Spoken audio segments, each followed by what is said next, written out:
Seperti itu. Ini membahas masalah kapasitas cahaya. Nah, ketika seorang bersolawat pada Nabi Muhammad SAW, nyambung. Begitu nyambung ada transfer cahaya. Transfer cahaya ini besar kecilnya tergantung keran hati kita. Kalau kerannya itu besar, dibukanya, cahaya yang masuk juga akan besar. Lah kerannya itu apa? Al-mahabbah, cinta pada Nabi Muhammad Sallallahu Alaihi Wasallam. Semakin cinta, semakin banyak cahayanya. Tapi sekecil apapun, nah kerennya di sini, sekecil apapun rasa cintanya, orang kalau sholawat pasti gerakan sholawat itu muncul karena rasa cinta. Betul ya? Ya, sekecil apapun Allah udah berjanji, siapa sholawat kepadamu, aku sholawat kepadanya 10 kali. Maka Habib Ali mengatakan, wa yuktabu biha, berkat sholawatnya tadi, maka dia dicatat, ditulis, dimasukkan dalam kelompok mana? Bi inayatillah, atas perintahnya Allah Subhanahu wa ta'ala. Catat orang ini, masukkan orang ini fi hizbih, dalam kelompoknya Nabi Muhammad SAW. Allahumma sholli alaihi. Keren atau enggak keren? Keren, ini simtu duror. Baru sedikit aja. Sehingga namanya disebut malaikat, diperdengarkan di seluruh alam. Sehingga yang lain dengar, yang lain kenal. Kalau sekedar diketahui oleh Nabi Muhammad SAW, mungkin yang lain tidak sempat tahu. Tapi malaikat ngomong, ya Rasulullah, fulan bin fulan, sholawat dan salam kepadamu. Maka Rasul menjawab SAW, untuknya juga sholawat dan salamku. Ya, untuknya juga sholawat dan salamku. Bil makna seperti itu. Maka ketika orang ini bersolawat, yang dikirim itu apa? Rasa cinta. Yang dikirim adalah gerak hati. Yang dikirim adalah semangat ya untuk memberikan sesuatu pada Nabi Muhammad SAW. Saat itulah ruhnya nyambung dengan Nabi Muhammad SAW. Kalau itu terus menerus dilakukan, maka yang terjadi fayan basitu fi qalbihi nuru sirri ta'alluqihi bi wa hubbihi. Semakin besar orang itu rasa cintanya kepada Nabi Muhammad SAW. Jadi beda-beda setiap orang ya. Setiap orang beda-beda. Kok bisa Beb? Ya begini contohnya. Ustadz Is sama saya. Boleh ini, kita pakai contoh ini. Ustadz kita nih, Masya Allah. Boleh Is? Ustadz Is sama saya. Kemudian ada seorang janda sama Ustadz Is. Cuman contoh. Contoh ya. Seorang janda telepon Ustadz Is. Dan saya telepon Ustadz Iis. Pertanyaan saya Is, waktu kamu terima telepon tadi, hatimu rasanya lebih bergetar yang mana? Janda atau Habib Novel? Oh Habib Novel. Habib Novel. Mohon maaf ya Bu, saya pakai contoh begini biar masuk di kepala. Kalau enggak nanti enggak paham. Kenapa Ustadz Iis lebih merasa nyaman dan enak terima telepon saya? Karena rasa cintanya kepada saya itu besar. Sama janda tadi belum jelas karena belum ada hubungan apa-apa. Ya belum jelas, bahkan protektif. Ngeri gitu ya. Siapa ini dan lain sebagainya. Haram, dosa. Tapi dengan saya nyaman. Ya karena hubungannya teman, sahabat, guru dan lain sebagainya. Nyambung. Sehingga ketika telepon ya hatinya itu enak rasanya. Apalagi misal saya ini donatur tetap. Kalau saya telepon transfer 200 juta. Kira-kira terima teleponnya enak atau enggak enak? Enak. Assalamualaikum Habib, Masya Allah. Terimanya lain, betul ya? Kenapa terimanya lain? Donatur tetap. Kalau telepon biasanya transfer 200 juta. Terimanya senang atau senep? Senang. Bergantung dari hatinya, kalau hatinya besar cintanya, hatinya besar sayangnya, maka begitu nyambung hatinya merasakan nikmat. Begitu pula sholawat kepada Nabi Muhammad SAW. Sebetulnya siapapun muslim bersolawat pada Nabi Muhammad SAW, saat itu dia lagi tersambung dengan Nabi Muhammad SAW. Masalahnya hatinya. hatinya cintanya seberapa. Kalau cintanya kecil, ya sambungannya sesuai cintanya. Kalau cintanya besar, sambungannya sesuai cintanya. Maka dikatakan, fayan basitu fi qalbihi nuru sirri ta'alluqihi bi wa hubbih. Maka di hatinya akan terbentang ya cahaya hubungan ikatan cintanya dengan Nabi Muhammad SAW. Kalau ikatan cintanya itu besar, maka hatinya akan semakin bercahaya dan menjadi sangatlah lapang. Kalau begitu, apa yang terjadi selanjutnya? Wa yuktabu biha bi inayatillah fi hizbih. Maka Allah akan memperhatikan orang ini, ya dikasih perhatian khusus orang tersebut. Dalilnya apa? Ini kan ucapannya Habib Ali Habsyi ya. Pasti orang nanya dalilnya apa nih, kok bisa buat pernyataan dia diperhatikan Allah. Dalilnya mana gitu. Kalau yang tadi semua udah pakai dalil ya. Sudah ya. Nah dalilnya ini mana? Dalilnya adalah ketika seseorang bersolawat pada Nabi Muhammad SAW, langsung Allah memberikan perhatian super khusus. Super khusus Allah katakan, siapapun yang solawat sama kamu, aku solawat kepadanya 10 kali. Jelas? Jadi dalilnya nyambung atau super nyambung? Super nyambung ya. Maka siapapun yang tadi solawat, siapapun yang bersolawat, dia sedang tersambung dengan Nabi Muhammad SAW. Hanya saja yang dia rasakan di hati, besarnya cahaya yang dia peroleh, yang masuk ke dalam hatinya, sesuai kapasitas cintanya. Contoh, pinjam handphone. Ya, tenang gak saya buka, aman. Ini handphone nih ya, handphone. Ini kalau saya charge, ya saya charge. Yang masuk kira-kira 1000 watt atau sesuai kapasitasnya. Jadi dia dapatnya itu walaupun listriknya besar, dapatnya besar atau kecil? Dapatnya kecil. Kenapa? Ya karena memang limit yang ada di perangkat ini hanya segitu, dibatasin. Kalau lebih hancur. Kalau lebihan, hancur. Betul ya? Walaupun sumber listriknya ini oke, tapi dibuat terbatas untuk kemampuannya menerima. Sumber nurnya Allah Ta'ala yang dititipkan pada Nabi Muhammad SAW, yang mana Rasul SAW menyatakan, qala ya Jabiru innallaha khalaqa qablal asya'i nura nabika Muhammadin sallallahu alaihi wasallam min nurih. Rasulullah berkata, wahai Jabir radhiyallahu anhu, sesungguhnya sebelum Allah menciptakan segala sesuatu, Allah ciptakan pertama kali di jagat raya ini adalah cahaya Nabi Muhammad SAW dari cahayanya Allah Subhanahu wa Ta'ala. Nah, cahaya ini terus bergerak dan semakin hari semakin besar. Kenapa? Min nurih, dari cahayanya Allah. Ya, dari cahayanya Allah. Cahaya Allah itu sifatnya abadi dan semakin lama semakin besar.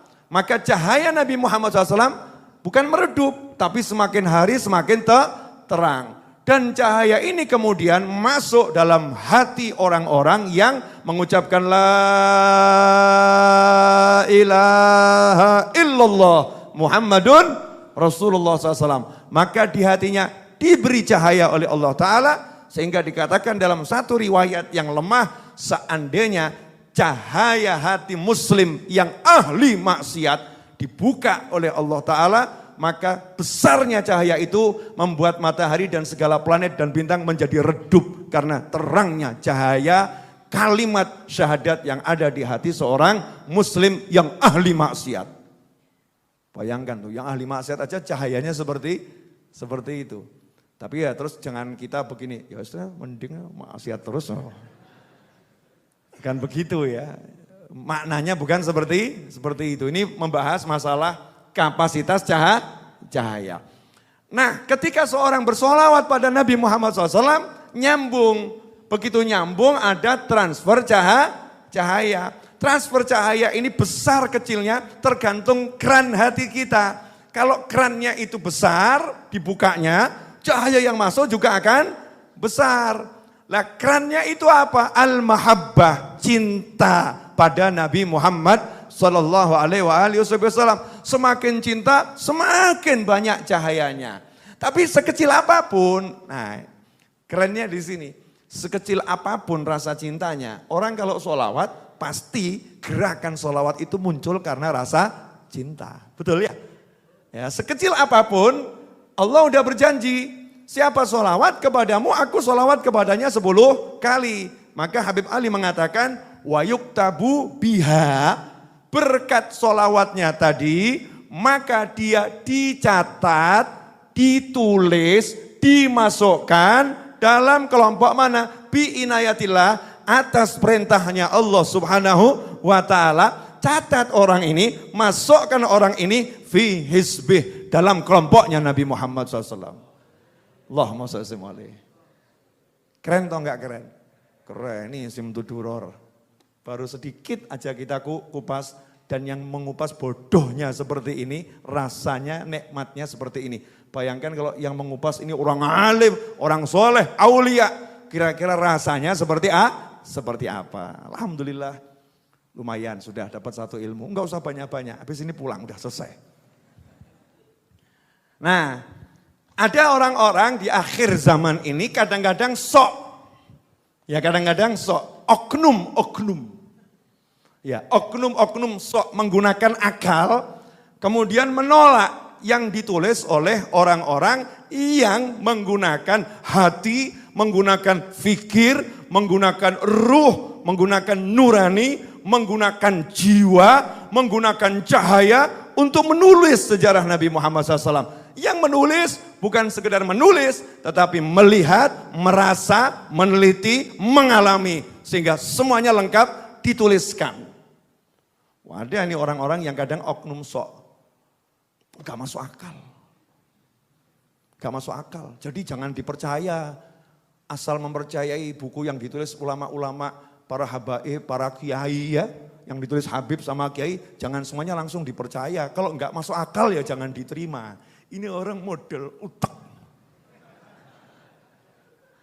Model utek. Buat saya dan siapapun yang mau ikut saya dari sahabat saya, kalau yang nulis itu udah wali, orang soleh, orang alim, tinggalkan dulu akalmu, pakai akal beliau. Kenapa? Karena kamu hidup di satu zaman yang data sekarang ini banyak hilang. Karena peperangan, berapa banyak buku yang dibakar. Karena peperangan, berapa banyak database dari hard disk dan lain sebagainya yang hilang. Karena peperangan dan penyakit, pandemi dan lain sebagainya. Berapa banyak data di dada para ulama yang hilang. Dan kita belum keliling dunia untuk mengumpulkan dan menghimpun semua data dari para ulama. Sehingga kalau ada ulama berbicara berdasarkan data yang dia miliki, jangan kamu pakai akalmu untuk mengukurnya. Karena iman bukan dengan akal, iman adalah percaya apapun wujudnya, singkirkan akalmu. Karena akalmu nanti baru tahu mungkin 1000 tahun lagi. Ya mungkin 1000 tahun lagi. Sekarang nggak masuk akal seperti dulu. Dikasih tahu nanti kamu bisa ngobrol langsung loh ya. Cuman pakai kotak begini kamu bisa ngobrol. Walah jangan aneh. Wedian gendeng gue. Ojo ngelamun ya. Akalnya saat itu seperti itu. Hidup zaman sekarang, kita adalah video call biasa. Video call aja kok dibuat repot, itu hal yang biasa. Dulu kalau kita mungkin ngomong, ada besi bisa jalan gak pakai bensin, mungkin kita akan ngomong, ngawur kamu. Tapi sekarang besi jalan pakai listrik. Betul ya? Pakai listrik. Dan seterusnya. Zaman ini berkembang dan Islam itu datang untuk memperbaiki setiap zaman. Bukan sesuai dengan setiap zaman, tapi menjadikan setiap zaman itu menjadi baik karena Islam. Islam bukan yasluh likulli zaman, bal Islam yuslih likulli zaman. Bahasa Arabnya begitu. Jadi Islam ini bukan hanya ya layak untuk setiap masa, tapi Islam itu menjadikan lebih layak, lebih baik masa yang ada Islam. Sampai di sini jelas? Kaitannya apa ini? Ya saya ngasih prolog seperti ini. Ya ini karena zaman sekarang ada nih yang pakai akal-akalan. Dalam Maulid Simtud Duror disebutkan pasal yang 10. Fanasha'a sallallahu alaihi wasallam ala akmalil awsaf Yahufuhu minallahi jamilur riayati wa ghamirul altaf. Fakana yashibbu fil yaumi syababat sobi fis syahr. Nah ini, yang gak paham ini kemudian ngasih komentar aneh-aneh. Jangan dipercaya ini, gak masuk akal ini. Karena di sini disebutkan, karena Nabi kita Muhammad SAW tumbuh dalam limpahan karunia dari Allah SWT, fakana yashibbu fil yaumi syababat sobi fis syahr. Maka Nabi Muhammad SAW dalam satu hari itu pertumbuhannya seperti remaja dalam 1 bulan. Kalau bayi yang lain butuh waktu 1 bulan, Rasulullah SAW cukup 1 hari. Ada yang bilang tidak masuk akal, terus bayangkan aneh-aneh. Dibayangkan dalam 1 hari Rasulullah terus tambah gede, gede gitu ya. Bukan seperti itu. Ya bukan seperti itu. Kalau Anda nanti belajar tentang ilmu sel, dan Anda belajar tentang ilmu otak, yang mana saya belum pernah belajar. Kok lihatnya gak enak, kenapa ya? Ya, ilmu sel, ilmu otak. Katanya otak yang kita pakai ini baru berapa persen? Coba tanya sama Google deh, cek Google. Kebanyakan manusia menggunakan otaknya berapa persen? Ayo dicek Ustadz. Tanya sama Google, itu kan kumpulannya pendapat para pakar otak. Oh ada calon dokter, nah silakan Hebi, berapa persen? Berapa? Pakai mic yang keras. Takut salah, enggak apa-apa salah boleh, ini bukan kuliah dokter kok.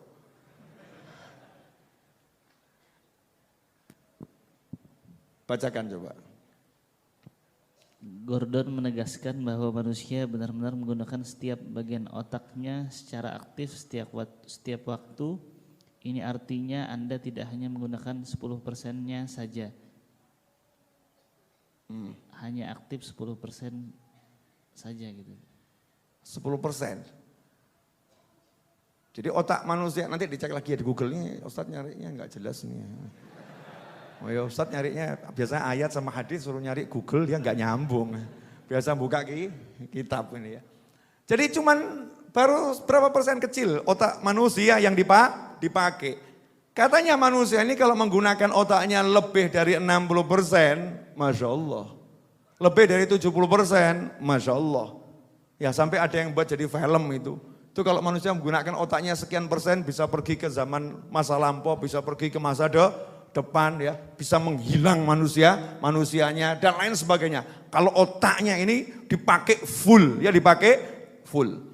Nah di antara makna Nabi kita Muhammad SAW ini dalam 1 hari tumbuh seperti bayi dalam 1 bulan, maka sel-sel tubuh Nabi Muhammad SAW, baik itu otaknya, parunya, jantungnya, yang sifatnya itu tertutup semua ini, penglihatan beliau, pendengaran beliau, pertumbuhannya mengalahkan semua jenis manusia. Karena itulah Nabi kita Muhammad SAW di waktu kecil bisa melihat yang tidak bisa dilihat oleh orang lain. Masih kecil lihat malaikat membelah dadah beliau dan beliau santai-santai saja. Malaikat datang belah dada beliaunya santai-santai saja. Enggak takut, enggak resah, enggak gelisah. Beliau sallallahu alaihi wasallam. Kenapa? Karena memang beliau ini tumbuh jauh lebih cepat daripada manusia yang lain. Sehingga betul-betul matang sematang-matangnya menjadi makhluk Allah yang paling sempurna. Sampai di sini jelas? Nah, pentingnya apa saya ngomong begini? Pentingnya ini loh. Akhir zaman ini kan banyak orang kehilangan pegangan. Betul ya?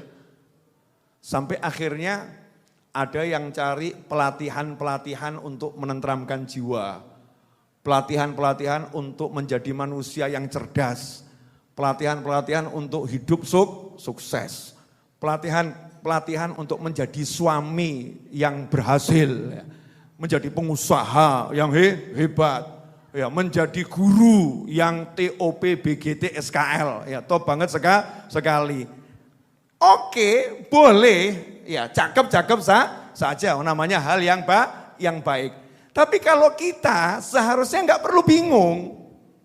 Nggak perlu bingung. Kenapa? Lawang kita udah jelas, kita punya manusia yang paling hebat, yang paling mulia, yang paling luar biasa. Namanya Baginda Muhammad